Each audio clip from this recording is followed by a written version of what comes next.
Du fait de sa diversité géographique, humaine, culturelle et linguistique, le Cameroun a été qualifié d'Afrique en miniature. C'est un héritage de l'histoire, un véritable patchwork de population. À cette image, le peuple baroque peut être qualifié de Cameroun en miniature du fait de sa diversité, tant sur le plan géographique qu'humain. En effet, ce peuple est établi dans 3 villages, dont 2 dans la région de l'Ouest, avec pour langue officielle le français, et 1 dans la région du Nord-Ouest, avec pour langue officielle l'anglais. Toutefois, le Mandjimba, langue nationale parlée, est le même, de part et d'autre. On note également un profond brassage historique avec d'autres villages Grassfield. Le festival Gobo est un événement socio-culturel du peuple baroque.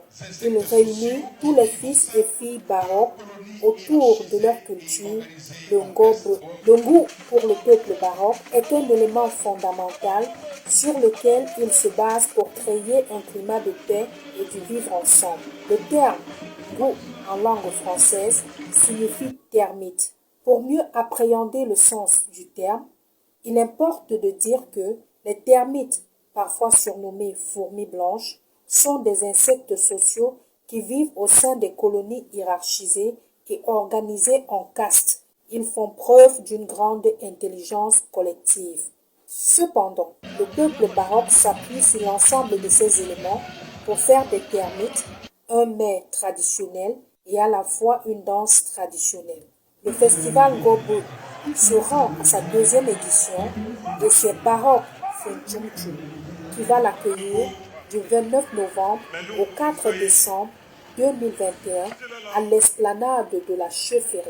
Au programme, consultations médicales gratuites, conférences et débats, foires culturelles, danse patrimoniale, activités sportives, élection Miss Gobo 2021, apprentissage de la langue Ndjumba, visite touristique, mini-comice agro-pastoral, récompense de l'année. Le festival Gobo a comme objectif global le renforcement du vivre ensemble du peuple baroque. Outre cet objectif, la promotion du développement des villages baroques en valorisant leur potentiel culturel et traditionnel à travers les échanges avec les patriarches, l'enrichissement et le rayonnement de la culture nationale. Mécènes, chefs d'entreprise, acteurs culturels, associations, c'est l'occasion de vous faire une visibilité à travers ce festival. Nos remerciements à l'endroit du ministère des Arts et de la Culture, aux autorités traditionnelles, à l'association des femmes baroques, aux promoteurs culturels et artistiques, aux filles et fils baroques de la diaspora.